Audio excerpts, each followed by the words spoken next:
Alright, boys and girls, welcome back to the drive-through.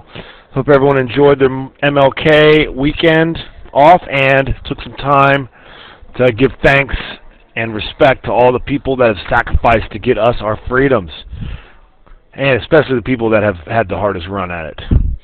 Alright, so this is going to all come down to y equals something. That's the whole point of this little exercise, okay? Number one is very strange, so I'm just going to go through it with you. The area of a square with side length x. Okay, well, what's that? What's the area of that square? Okay, so y equals x squared. Where the side length is decreased by 3. I think they want this.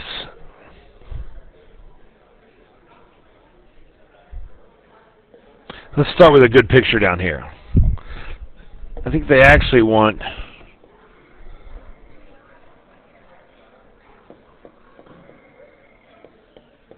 that, maybe? Then the area is multiplied by 2, and then 4 square units are added to that. So, what is the area of this, Carson? We're going to have to FOIL, right?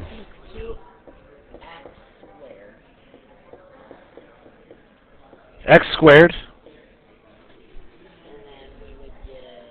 minus 3x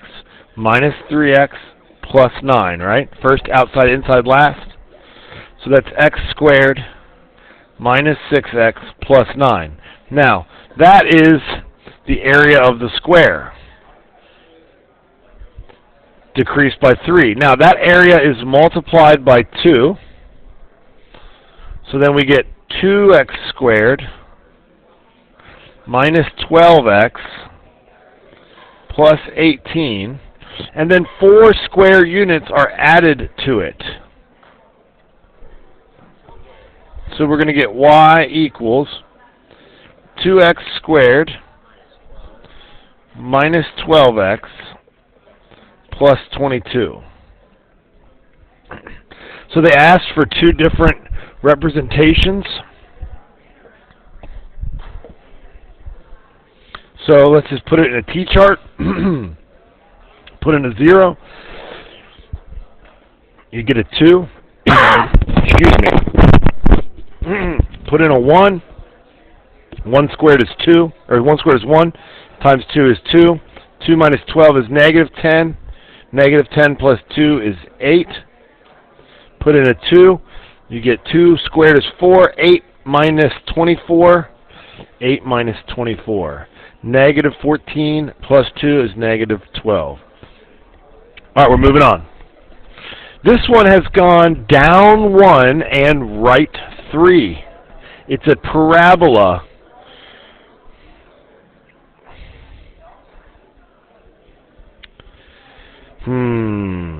I feel like it's growing twice as fast. Normally let's see if we had, let's try this. Y equals. Now, to go right 3, we call that x minus 3 squared. That's from our last video. And then to go down 1, we just go minus 1. Now, let's put in some numbers and see if that works. So if you put in a 3, that gives you that point. What happens when you put in a 4? Let's see. So I think that this might actually be a 2. Is that right? No, that won't work. Maybe, no, this is a 2. Because it's going up twice as fast. So put in a 3. You get a negative 1. That works. Okay? Put in a 2. 2 minus 3 is negative 3. Squared is positive 1. 2 times 1 is 2. Minus 1 is 1. Okay, that's good. That's what we got. Let's put in a 4. 4 minus 3. 1 squared. 1 squared is 1. Times 2 is 2. That's what you were saying. And 2 minus 1 is 1. Let's try one more. Put in a 5. 5 minus 3. 2 squared is? 2 times 4 is? 8 minus 1? Is that 7? 1, 2, 3, 4, 5, 6, 7. That's it.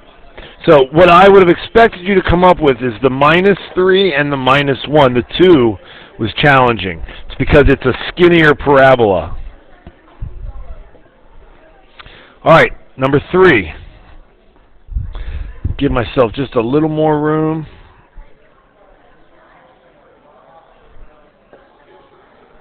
All right. Let's see. Let's just start from 0. Well, here we went plus 1, plus 3, plus 5. So I know it's a quad, right? It's because the constant difference is 2. Notice here,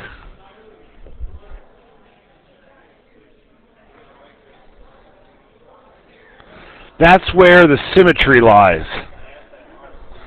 So the vertex is right here. The vertex is 0, 1. So that means it's going to be x squared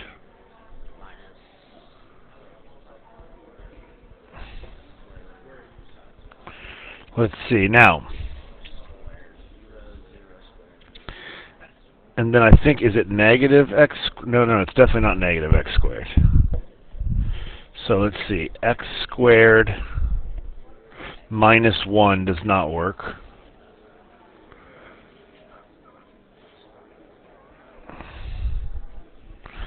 So notice that this is 1 less than you would expect. This is 1 more than you would expect. This is 3 more than you would expect.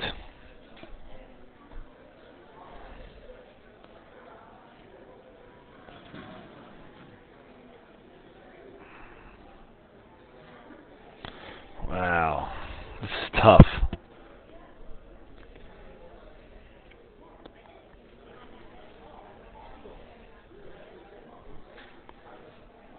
Let me pause the video.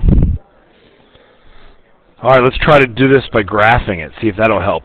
If nothing else, it'll give us another way to show the y equals. Okay? So let me just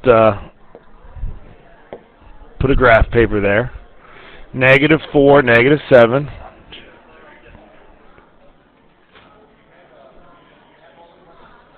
Negative 3. Oh, it's negative 4, positive 7. Dang it.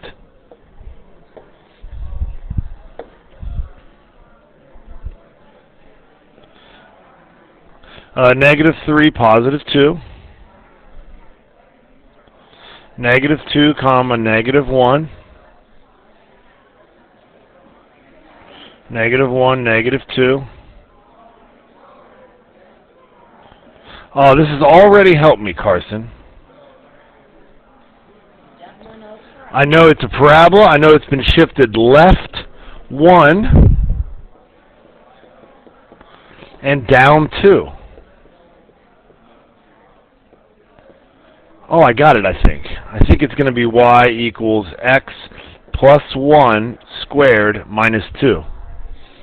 Does that work? Put in a 0. 0 plus 1? That works. Let's try 2. What's 2 squared? No, what's 2 plus 1? 3 squared is 9. 9 minus 2 is 7. Love it. Be careful, the premature booms. Okay. Put in a 3. 3 plus 1 is 4. 4 squared is 16. We got it, dude. That's why math is good. Sometimes it makes you feel good about yourself. All right, so let's apply that to this one. Now, this one looks fatter, right? And it's been flipped. So it's flipped, which is a reflection. It's left 3. It is up 4. So how about we just try this? Left 3 is x plus 3 squared plus 4. That's going to work for negative 3. Let's look at it as a table.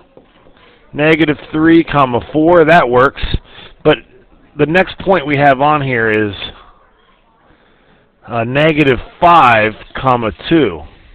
Right? The next whole point. And that's not going to work, I don't think. Negative 5 plus 3 is negative 2.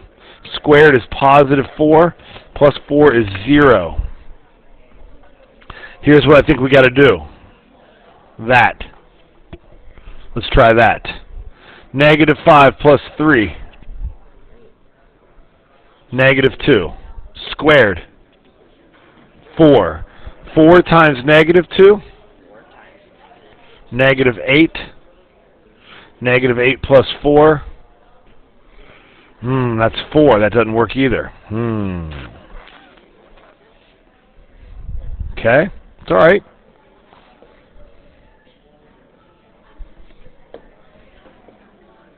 It's got to have something to do with this.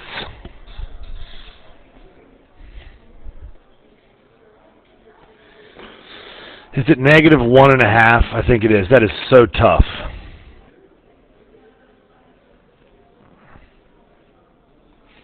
I think it is negative 1.5.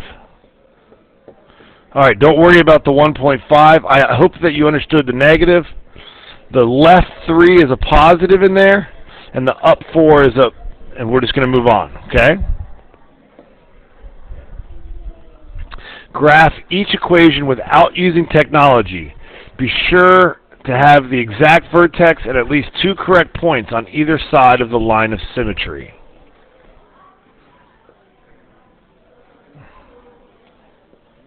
What's this one going to look like?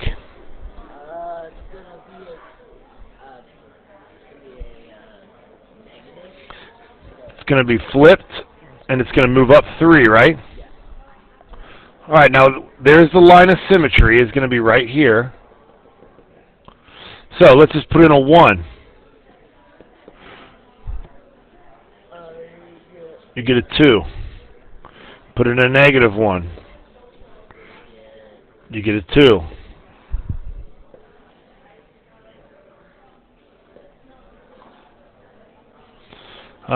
For the record, let's see. If you put in a 2, you're going to get a negative 1. Put in a negative 2, you're going to get a negative 1. There's the graph. Got it? All right, what's going to happen in number 6?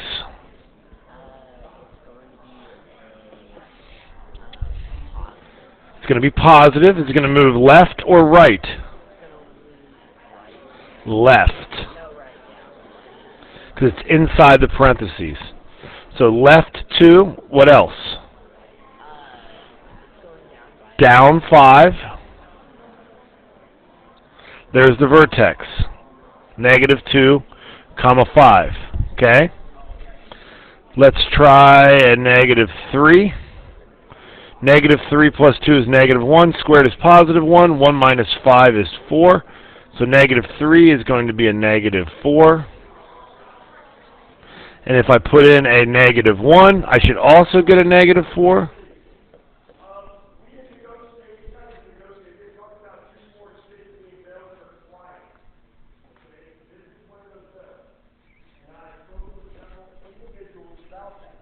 Okay. Okay. So this one, it's going to be right 1,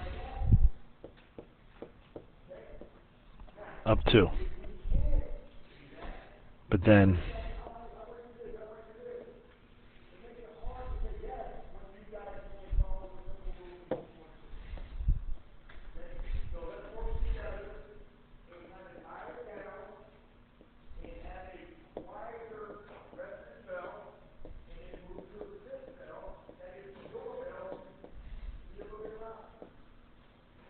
oh, I can't write on these things. It's going to be 3 times thinner. It's going to get bigger faster.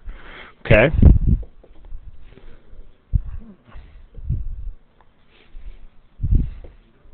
So, let's see. I think the vertex is going to be 1, comma 2. Okay. Let's try to put in a 2. 2 minus 1 is 1. 1 squared is 1. 3 times 1 is 3. You're going to get a 5. Let's put in a 0. 0 minus 1 is negative 1. It's the same thing. It's 5. Well, that's good. That's what I was hoping for. So 0, comma 5. Oh, 2, comma 5. Notice this is a very thin parabola, 3 times thinner than the last one. Okay, all right, so that brings us to this. What's the vertex?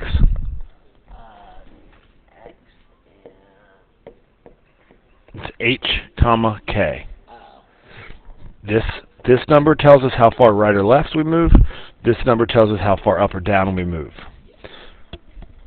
What is the equation of the line of symmetry?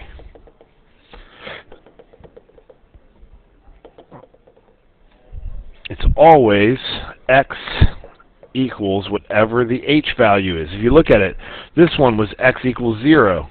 This one was x equals negative 2. This one, x equals 1. Do you see that it's always x equals minus, yeah, because here, if you remember, we are subtracting the h. So this is x minus negative 2. That's the tricky part. All right, how can you tell if the parabola opens up or down? It depends on the value of what letter?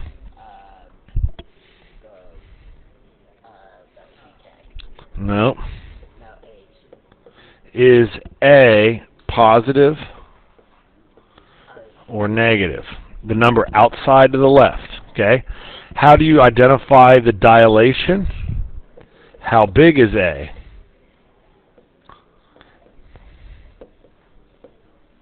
So if A is bigger than 1, it's skinnier. And if A is less than 1, then it's thicker. Exactly. Does it matter in which order the transformations are done? Not exactly. Meaning we could flip it, shift it right, and then shift it up. Or we could shift it right, shift it up, and then flip it. So I'm saying I don't think so. Okay? Is that it? Just under 18. Boom!